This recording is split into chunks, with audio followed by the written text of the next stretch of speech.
वंशी विभूषितकरान्नवनीरदाभात् पीताम्बरादरुणबिम्बफलाधरोष्ठात् पूर्णेन्दुसुन्दरमुखादरविन्दनेत्रात् कृष्णात् परं किमपि तत्त्वमहं न जाने। कृष्णात् परं किमपि तत्त्वमहं न जाने।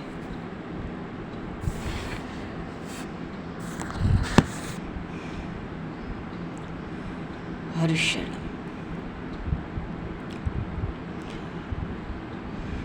पूर्व प्रसंग में धर्मनंदन महाराज युधिष्ठिर का राजस्व यज्ञ हुआ।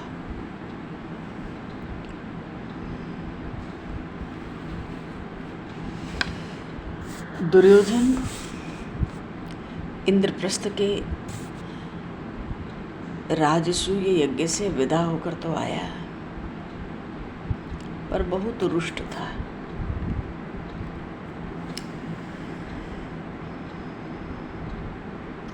क्योंकि राजसूय यज्ञ करके युधिष्ठिर सम्राट हो गए और दुर्योधन की सदा से इच्छा थी राजाधिराज होने की। तो जो राजाधिराज होने की कामना थी वो तो नष्ट हो गई, वो तो नष्ट हो गई। और फिर अपमानित भी हुआ था, तो भी बहुत दुखी निराश था भीतर से। और युधिष्ठिर महाराज का जो ऐश्वर्य उसने देखा सम्राट पद का, उससे भी बड़ी ईर्ष्या की अग्नि में वो जल रहा था। उसको लगता था पांडवों को समाप्त करके पूरा राज्य प्राप्त करने की आशा तो चली गई, क्योंकि भाई इस समय युधिष्ठिर विश्व के सम्राट हो गए हैं।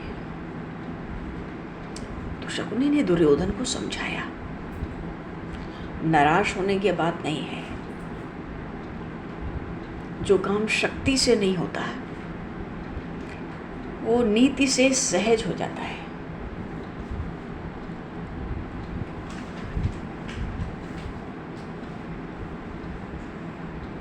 राजा लोग अगर दुत खेलें जुआ तो बड़ा सम्मानजनक है। जितना युद्ध राजाओं के लिए जितना युद्ध है उतना द्युत है।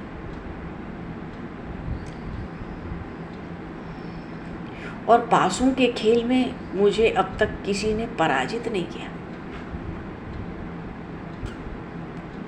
वस्तुतः शकुनी की ये कुमंत्रणा सफल हो गई। धृतराष्ट्र अपने पुत्रों की सम्मति के समर्थनी बन गए, समर्थक हो गए। दुर्योधन के कहने से युधिष्ठिर को हस्तिनापुर आकर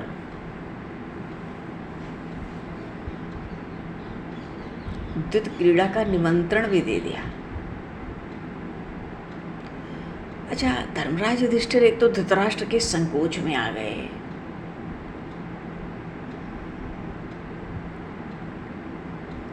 और दूसरा ये भी कारण था कि ये जो द्युत क्रीड़ा होती है इसके निमंत्रण को स्वीकार न करना उन दिनों राजाओं के लिए कायरता मानी जाती थी।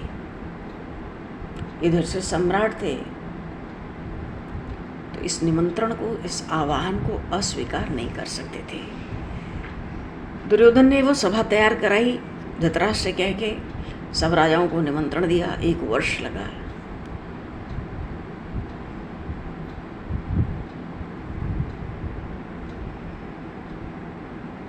अच्छा, इधर भगवान श्री कृष्ण पांडवों के परम हितैषी हैं। द्वारिका पहुंचे जब राजसूय यज्ञ से विदा लेकर, पहुंचते ही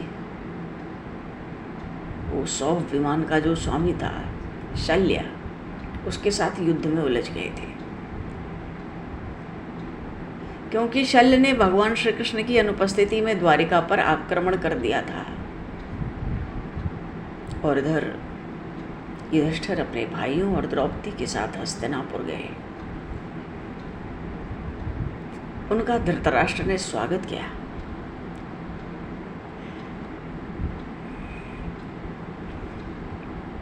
दुर्योधन ने उनको भली प्रकार से राजभवन में ही ठहराया, बड़े प्रेम पूर्वक सबसे मिला। कहते ना गोस्वामी जी ने रामचरितमानस में कहा, नवन नीच के अति दुखदाई। जब नीच आदमी ज़्यादा मीठा बोले तो समझो कि वो तो बड़ा कष्टप्रद है। नीच आदमी कड़वा बोले वो अच्छा है, मीठा बोले तो संकट है। भगवान तो द्वारिका में युद्ध में उलझ गए। दुर्योधन के भीतर छल कपट था, आरंभ से था। उसके भीतर बड़ी ईर्ष्या, बड़ा द्वेष था। जो किसी से भी ईर्ष्या करते हैं उनका हृदय हमेशा ही जलता रहता है। हमसे कोई ईर्ष्या करके या द्वेष करके 2, 4, 10, 100, 50 गलत शब्द भी कहे ना तो उसको ग्रहण नहीं करना चाहिए, मानो अंदर आने नहीं देना चाहिए। सुनाई भी पड़ जाए तो ठीक है, क्योंकि प्रभु की इच्छा के बिना पत्ता भी नहीं हिलता।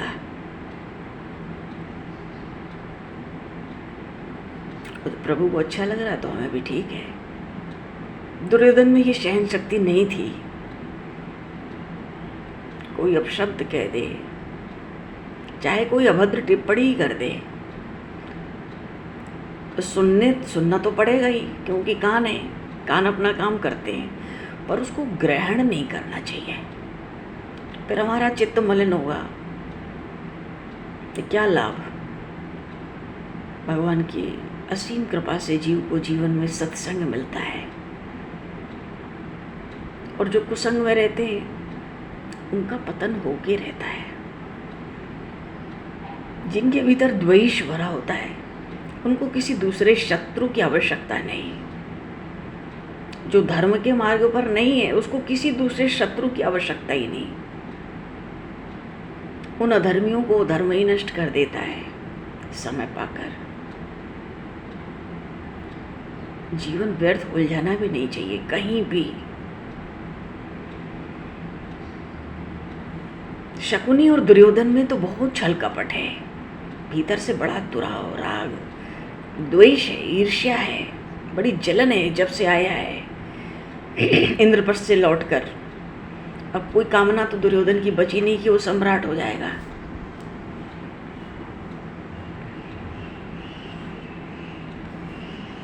तो यही कूटनीति करेगा। और धृतराष्ट्र को पुत्र मोह था, उसने समर्थन कर दिया पुत्र का, और द्युत क्रीड़ा के लिए सबको बुला लिया। बहुत से राजा आए थे देश विदेश से उस सभा में। सभा बनाई ही इसीलिए गई थी, उसका उद्घाटन ही इसीलिए हुआ कि किसी तरह से पांडवों को बुलाओ। मिला सबसे बड़े प्रेम पूर्वक, और भीतर तो छल कपट था। क्या लाभ।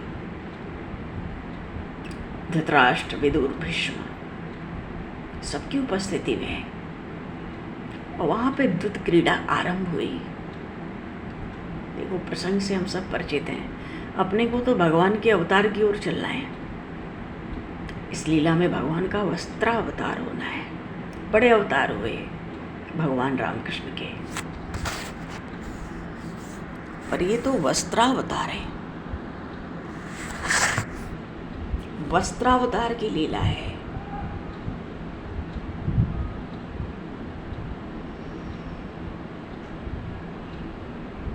उचित तो देखो ये था उस द्युत क्रीड़ा में कि युधिष्ठिर के साथ पासा खेलने दुर्योधन बैठता,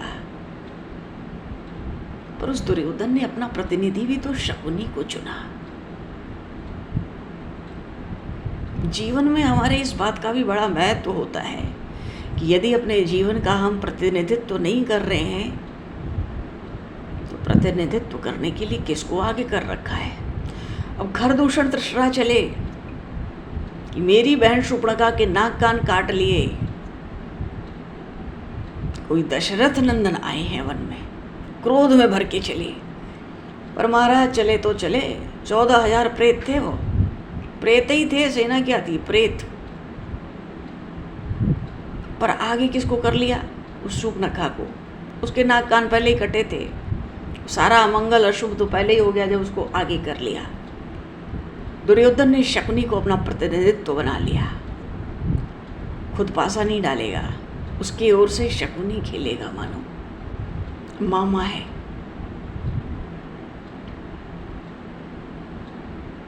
अब धृतराष्ट्र का ही समर्थन है तो युधिष्ठिर कोई विरोध नहीं कर सके। सब जानते थे शकुनी तो जन्म से ही खेलता है, लेकिन ये जो पासे का खेल है ये केवल प्रारब्ध का खेल नहीं होता है, क्योंकि इसमें बहुत कुछ हस्त कौशल भी चाहिए होता है, बहुत छल भी करना पड़ता है। और वहाँ सीधे साधे धर्मराज छल को क्या जाने, शकुनी तो इसमें बहुत निपुण था। परिणाम क्या हुआ, युधिष्ठिर हारने लगे। अच्छा, ये जो द्यूत है इसमें कलयुग का निवास है। उसमें एक उन्माद होता है, अब जीत जाएंगे। उन्माद ये होता है कि अब इस बार का जो दाव है वो अवश्य मेरे अनुकूल पड़ेगा। इसी दुराशा में जो जुआरी होते हैं ना, उस खेल से उबरते नहीं हैं। यहाँ केवल शकुनी दुर्योधन आदि ही नहीं, धृतराष्ट्र तक युधिष्ठिर को उकसाते और आवेश दिलाते जाते थे। धन गया, रथ गया, हाथी घोड़े सब गए, इंद्रप्रस्थ का संपूर्ण राज्य भी चला गया।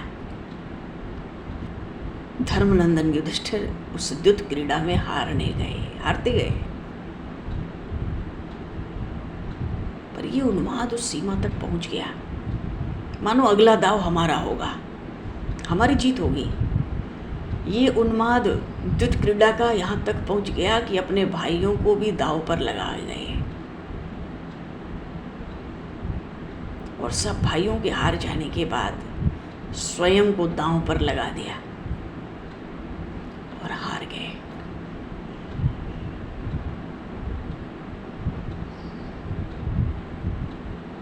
शकुनी की हंसी बड़ी कुटिलता की थी।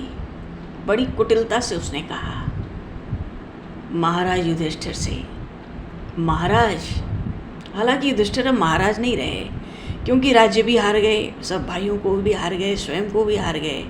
बड़ी कुटिल हंसी से शकुनी ने युधिष्ठिर से कहा, आप निराश क्यों होते हैं? अभी तो महारानी द्रौपदी जैसी संपत्ति है आपके पास।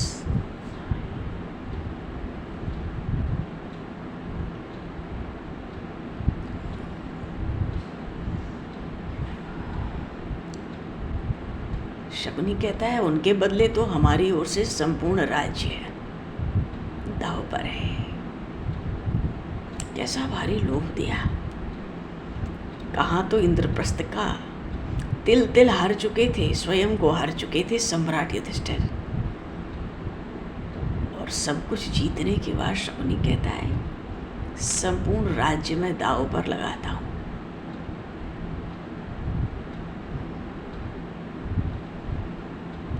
दुर्योधन, कर्ण, सबने इस बात का समर्थन किया।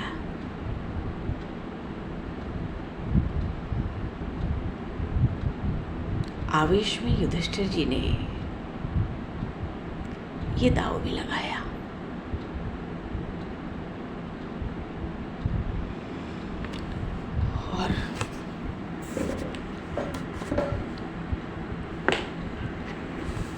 और हार गए। ये सब कथाएं, लीलाएं हम लोग बचपन से ही सुनते आ रहे हैं।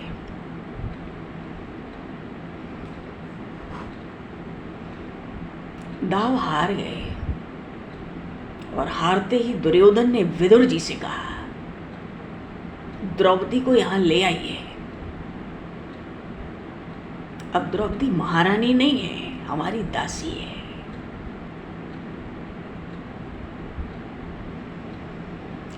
देखो, सभा में धर्म की धुरी को धारण करने वाले पितामह भीष्म, महामंत्री विदुर, आचार्य द्रोण कृपाचार्य जैसे बड़े बड़े धर्म की धुरी को धारण करने वाले बड़े शूर वीर पराक्रम योद्धा भी बैठे हैं, जो केवल वहां निमंत्रण में आए हुए राजाओं की तरह नहीं थे।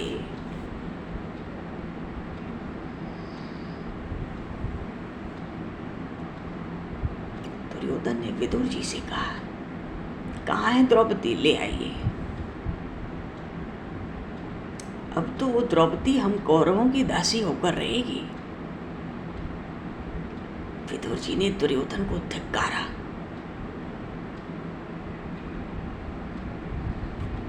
मानो उस दुर्योधन को किसी भी प्रकार की कोई भी कुचेष्टा करने से रोका। पर उस समय उस महारथी कर्ण ने दुर्योधन को उकसा दिया। क्यों? द्रुपद कन्या द्रौपदी ने अपने स्वयंवर के समय जब अर्जुन से पहले कर्ण ने उस धनुष को उठा लिया था, द्रौपदी ने स्वयं कहा था भरी सभा में, मैं शूद्र पुत्र का वर्ण नहीं करूंगी। कर्ण तो तभी से घाव खाया बैठा था। उसने आज दुर्योधन को अवसर पाकर उकसा दिया।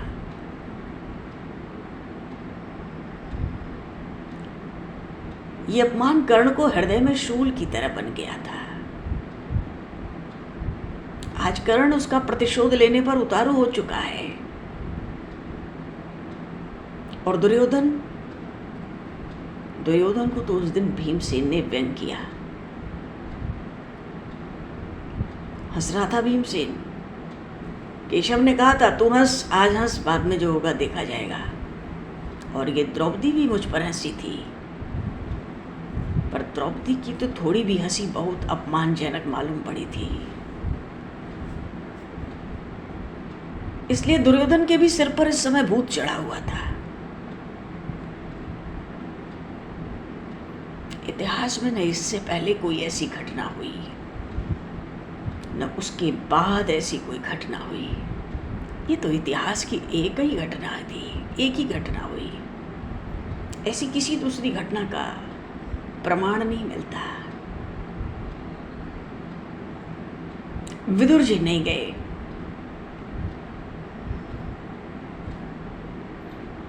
तो प्रीतिकामी को दुर्योधन ने भेजा,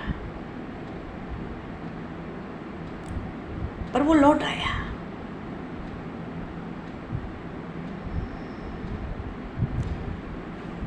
वो तो दुर्योधन की उपेक्षा कर दिया। वो सेवक था, सभासदों से ही पूछने लगा। पूरी सभा में उसने पुकार कर कहा, महारानी द्रौपदी एक वस्त्रा है। वे इस समय इस अवस्था में यहाँ गुरुजनों के सामने आना नहीं चाहती, और वो पूछती हैं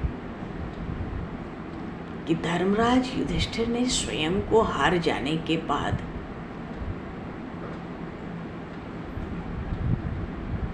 मुझे दांव पर लगाया, ऐसा करने का उन्हें अधिकार था या नहीं। देखो द्रौपदी जी कोई साधारण स्त्री तो है नहीं, देवी हैं, देवी बड़ी भारी शक्ति लेकर आई हुई है। यज्ञ की वेदी से प्रकट हैं, मां के गर्भ से नहीं। प्रश्न कितना गूढ़ था। मानो जो व्यक्ति स्वयं को हार चुका है, जो सेवक बुलाने गया भीतर निवास में, तो उससे महारानी द्रौपदी ने पूछा ही होगा, क्या कारण है मुझे सभा में जाना है, मैं तो इस कुल की कुलवधू हूँ। तो उसने बताया। और जब ये सुना कि पांचों पांडव हार चुके हैं, युधिष्ठिर जी अपने को हार चुके हैं और मुझे भी हार गए, तो प्रश्न तो अपनी जगह बड़ा उचित था। स्वयं में हारा हुआ व्यक्ति दूसरे को दांव पर कैसे लगा सकता है? कहाँ तक उचित है? ऐसा करने का उनको क्या अधिकार है, और अधिकार है भी कि नहीं? पर इस सेवक के इस प्रश्न से जो द्रौपदी जी ने पूछा, उसने तो सभासदों में आके कहा, दुर्योधन जल उठा।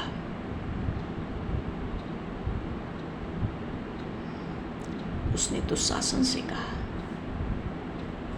द्रौपदी अब दासी है, उसे यहाँ पकड़ लाओ, उसे जो कुछ पूछना हो यहाँ आकर पूछे।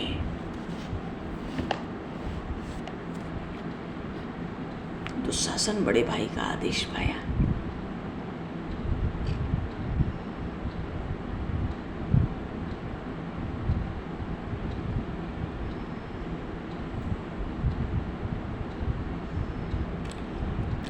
वस्तुतः जब रासु यज्ञ हुआ तो महारानी तो द्रौपदी है ना,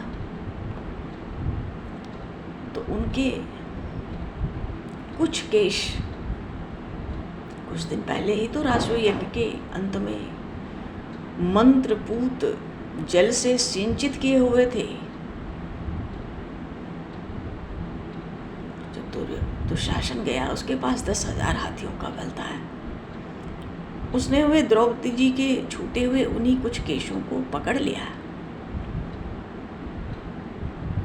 और अपमानित करते हुए सभा में लाया।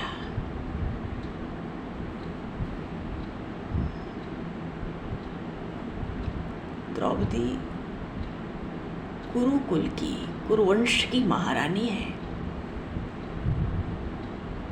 धृतराष्ट्र की सबसे बड़ी पुत्र वधू है। पराक्रमी पांडवों की वो माननीय पत्नी है। और ऐसे ही अपमानित करके सभा में लाई गई।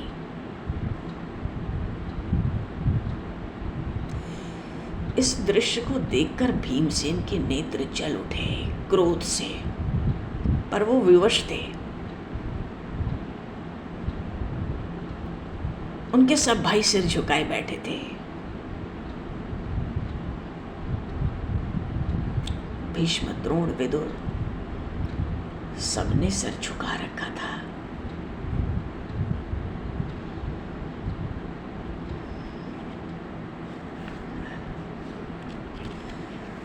द्रौपदी जी ने सबकी ओर देखा।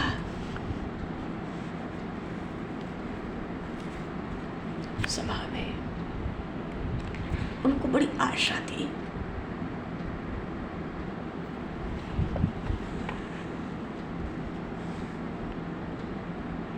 ये लीला है द्रौपदी लज्जा रक्षण लीला। दुर्योधन का दुष्ट दरबार है।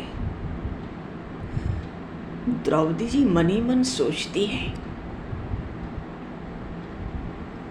क्या हुआ जो मैं कपट से खेले जाने वाले जुए में हार गई। अरे युद्ध में धैर्यशाली महान शूरवीर मेरे पांचों पति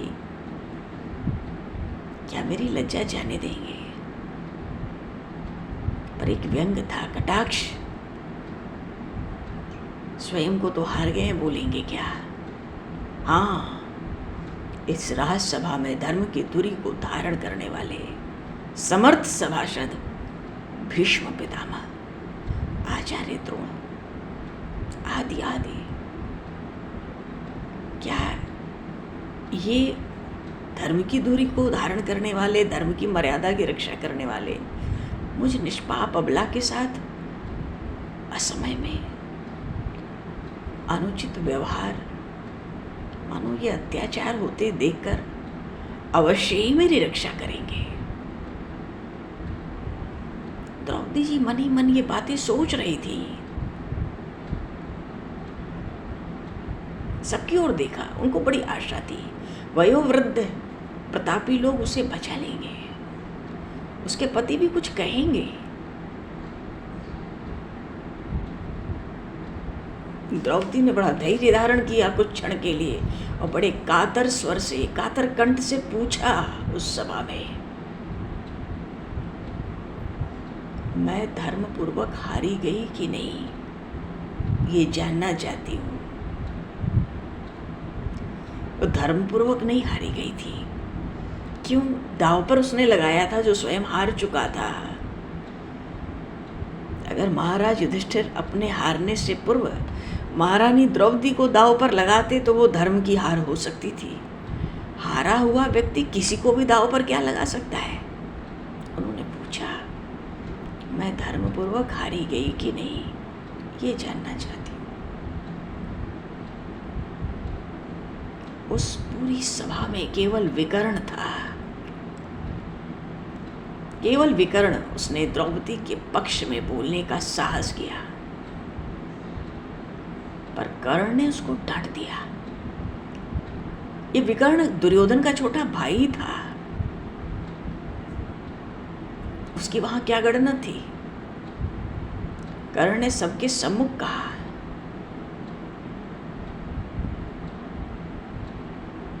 भाई सती तो वही होगी जो एक पुरुष की पत्नी हो, इसका क्या सम्मान।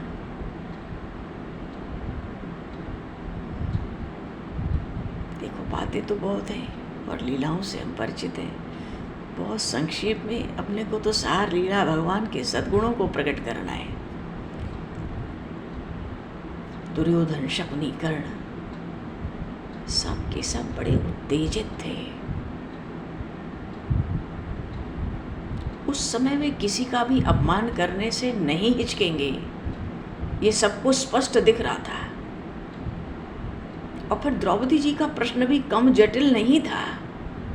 वो ये जानना चाहती हैं सभा से, क्योंकि सभा में तो थी नहीं, क्या मैं धर्मपूर्वक हारी गई हूं?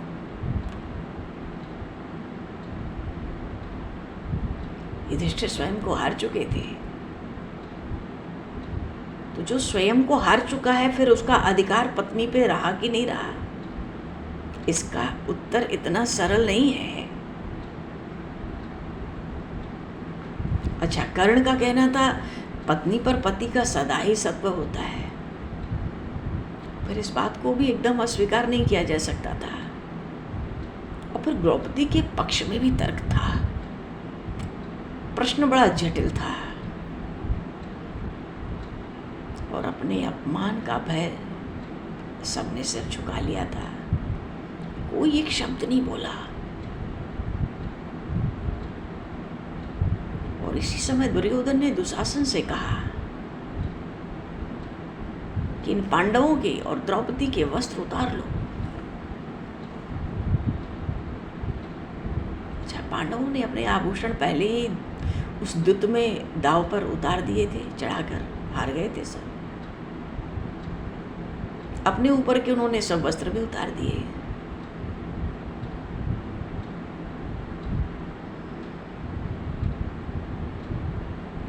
पर द्रौपदी जी तो ऋतुकाल में थी, असमय, इसलिए केवल एक वस्त्र था पूरे शरीर पर, दूसरा वस्त्र नहीं था। महारानियों को बहुत तरीके से वस्त्र धारण करना आता था, प्राचीन परंपराओं से।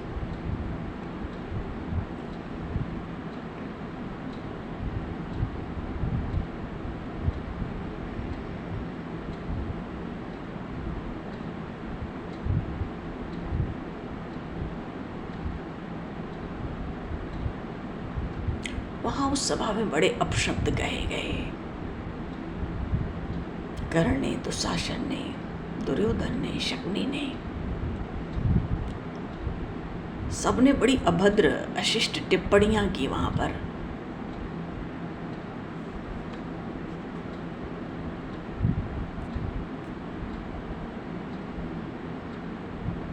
दुर्योधन के भीतर चल रहा था अंधे का पुत्र अंधा, कर्ण के भीतर चल रहा था मैं सूत पुत्र को वर्ण नहीं करूंगी। बड़ी कातर दृष्टि से द्रौपदी ने सबकी ओर देखा। कोई तो बोलेगा, कोई तो रोकेगा इस अन्याय को। उसके अमित पराक्रमी पति, उसके ससुर के समान विदुर, परम तेजस्वी भीष्म पितामह, आचार्य द्रोण या कृपाचार्य, कोई नहीं, किसी ने सर नहीं उठाया। जिधर भी द्रौपदी जी ने देखा किसी की भी दृष्टि उठी ही नहीं।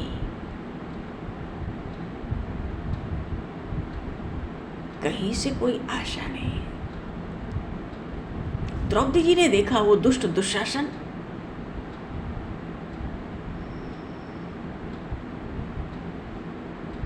उनको पूरी आशा थी उस सभा से। दुशासन ने उनकी ओर बड़ी क्रोध भरी दृष्टि से देखा।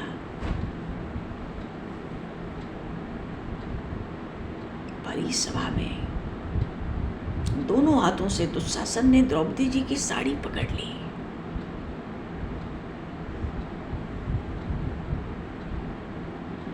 और खींचने लगा, जैसे कछुआ कछुई होती है। कछुए का स्वभाव होता है, किसी की भी दृष्टि उस पर पड़ जाए तो अपने सारे अंगों को ऐसा समेट लेता है भीतर, मालूम ही नहीं पड़ता है। दुशासन झपटा,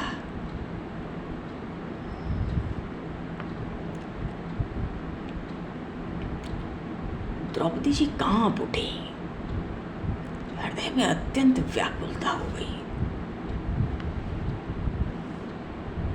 अपना और अपने जो सहायक स्वजन है, 5 पांडव हैं, भीष्म द्रोण, सबका बल उन्होंने देख लिया एक क्षण में, मानो सब उस सभा में बलहीन हो चुके थे। जो अमर थे, जिनकी इच्छा मृत्यु थी, जिनको उनकी शूरवीरता में कोई जीत नहीं सकता था, आज सब बलहीन मालूम पड़े।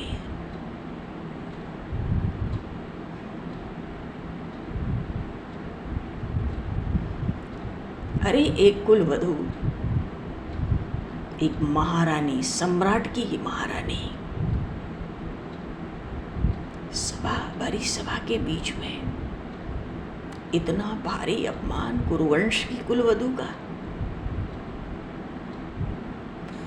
पर महाराज कोई सहायक नहीं है आज। सहायक तो छोड़ो, कहीं से आशा की कोई क्षीण रेखा भी नहीं दिख रही।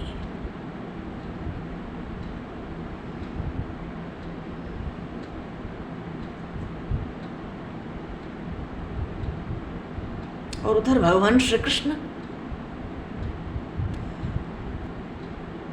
शाल्व को, दंतवक्र को, विदुरथ को, इन सब को मार के अपनी सभा में पहुंचे, सुधर्मा सभा में, द्वारिका में। स्नान करके संध्या किए, भोजन करने बैठे। महारानी रुक्मिणी की राजभवन में भगवान श्री कृष्ण विराजमान है। अचानक प्रभु के कमल के समान विशाल लोचन भर आए।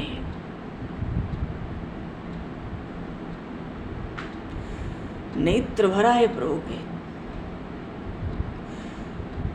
इतनी करुणा भीतर प्रकट हो गई कि हाथ में जो ग्रास लिया था भोजन के लिए, पहला ग्रास था, प्रथम ग्रास, ऐसे नेत्र प्रभु के बरसने लगे, वो ग्रास मुख तक नहीं जा पाता। आज मानो उन द्वारिकाधीश श्री कृष्ण के हाथों में कोई शक्ति नहीं बची। भोजन का एक ग्रास लेने में आज वो असमर्थ हो गए। महारानी रुक्मिणी जी ने पूछा, आपको ये क्या हो रहा है? आप इतने व्याकुल क्यों हो रहे हैं? उत्तर कुछ नहीं मिला। समझ गई वो कि हमारे ये जो स्वामी हैं द्वारिकाधीश, इनके किसी निज जन पर, अपने प्रेमी पर अचानक कोई संकट आ गया होगा, इसीलिए इतने चिंतित हैं। लेकिन गरुण तो प्रांगण में ही है, फिर इनको प्रस्थान करने में क्या बचा है? देखो, ये भगवान के सद्गुणों की बड़ी गूढ़ बात है जो महारानी रुक्मिणी के हृदय में प्रकट हुई। कोई निज जन पर अचानक बहुत बड़ा संकट है, जिसकी बड़ी भारी चिंता हो रही है। चिंता दुख के रूप में दिख रही है, नेत्र बरस रहे हैं, भोजन का ग्रास मुख में नहीं जाता, गरुण प्रांगण में है, फिर ये जाते क्यों नहीं? इनके जाने को, इनके प्रस्थान को कौन रोक सकता है? गज के लिए तो झट चले गए, इतना झट गए कि गरुण पीछे रह गए।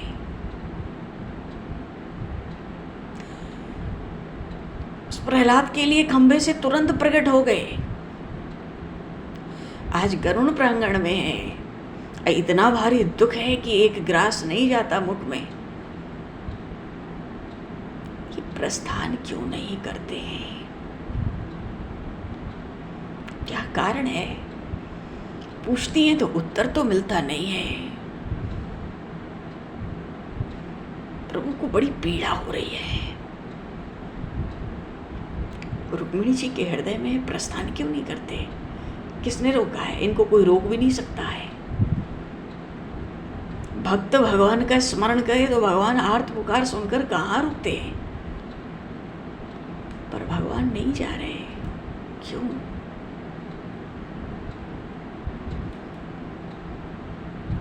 भगवान, बात यह है कि द्रौपदी जी अभी सभा में सबकी ओर देख रही हैं। अभी तक भगवान का स्मरण नहीं किया। और जब सबकी दृष्टि झुक गई, रक्षा के लिए जब नेत्र घुमाए भरी सभा में, बड़ी भारी सभा थी, सबके सिर झुके हुए पाए। बड़े बड़े बलवान शूरवीर पराक्रमी बलहीन हो चुके थे, मौन हो चुके थे, बेचैन तो सब थे प्रायः।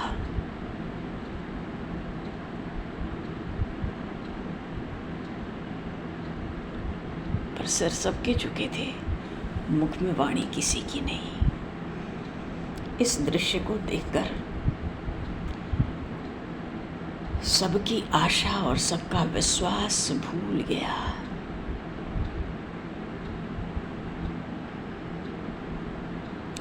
जैसे ही दुर्योधन ने दोनों हाथों से साड़ी खींची, एक गोल चक्कर लगा द्रौपदी जी का और उन द्वारिकाधीश को स्मरण किया। बोलिए श्री द्वारिकाधीश भगवान की जय।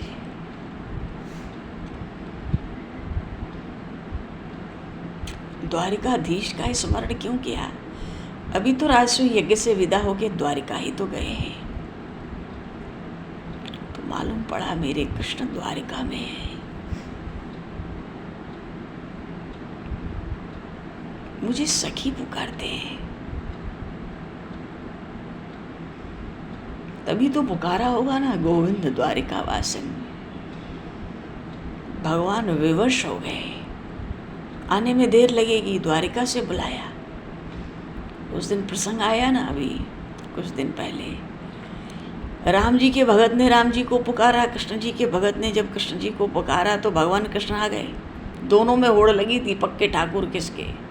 वो कहता हमारे राम जी, वो कहता हमारे कृष्ण जी। तो पुकारो जिसके ठाकुर जी आ जाए वही पक्के। राम जी नहीं आए, भगवान कृष्ण झट आ गए। तो राम जी का भगत बहुत दुखी हुआ, बहुत बड़बड़ाने लगा प्रभु जी पर। क्यों? बेइज्जती हुई, तुम नहीं आए। उसने इतनी शिकायत करी प्रभु से, इतना उलाहना दिया, क्यों नहीं आए जब पुकारा तुमको? देखो श्याम जी आ गए, तुम क्यों नहीं आए? मुझे तुम्हारा इतना भरोसा था। तो प्रभु ने कहा अपने मित्र से पूछना किसको पुकारा था। वो तो मित्र तो भगवान कृष्ण को पुकारा था और वो आ गए थे। उसने मित्र से पूछा तुमने अपने इष्ट को किस स्वरूप में पुकारा था? मेरे प्रभु ने पूछा है। उसने तो कहा मैं तो कृष्ण भगवान को अपने इसलिए पुकारा था कि भैया गैया चराते हैं, हम लोग जंगल में फंसे हैं, दाएं बाएं कहीं गैया चरा रहे होंगे तो झटपट जल्दी आ जाएंगे। तो उसने प्रभु से कह दिया प्रभु तो गैया चराने वाले अपने भगवान श्री कृष्ण को बुलाया था, जंगल में ही हम लोग फंसे थे, वो आ गए। भगवान श्री राम ने कहा अपने चेला से तुमने किसको बुलाया? बोले आपको। बोले मेरे किस रूप का ध्यान किया? बोले राजा धीराज। भगवान ने कहा भैया जब राजा धीराज को बुलाओगे, वो तो गैया चराने वाले को बुलाया, जंगल में ही बुलाया, जट आ गया। अब तुमने राजा धीराज को बुलाया तो राजा धीराज चलते हैं तो अपनी सवारी में चलते हैं, बड़ी तैयारी होती है, तैयारी में समय लगता है। और तुम अधीर हो गए और राजा धीराज को बुलाया तो समय तो लगेगा ही हमें आने में। कितने हाथी तैयार होते हैं चलने के पहले, समय लगता है, बहुत कुछ होता है। आज महारानी द्रौपदी ने अपने कृष्ण को नहीं बुलाया, अपने केशव को नहीं बुलाया, हृदय के केशव को, द्वारिकाधीश को बुलाया, क्योंकि भगवान तो बराबर ही द्वारिका से आते जाते इंद्रप्रस्थ। और यही कारण था, भगवान के नेत्रों के आंसू नहीं रुक रहे थे। क्यों? भक्त ने अभी बुलाया ही नहीं। अभी तो दरबार में, सभा में सबकी ओर देख रहा है, आशा लगाए देख रहा है। बोलिए श्री कृष्णचंद्र भगवान की जय, श्यावर रामचंद्र भगवान की जय, श्री गौरी शंकर भगवान की जय, शर्मन जी महाराज की जय, सब संतन की जय, सब भक्तन की जय, सतगुरुदेव भगवान की जय। भगवान चलो जी, अब समय को दृष्टिगत करते हुए आज यहीं पर वाणी को विराम। वाक्य पुष्पांजलि प्रभु के श्री चरणों में सादर समर्पण। और आप सभी को भी यथायोग्य जय श्री राम, जय जय श्री राधे हरि शरण। अब आगे का प्रसंग आ गया।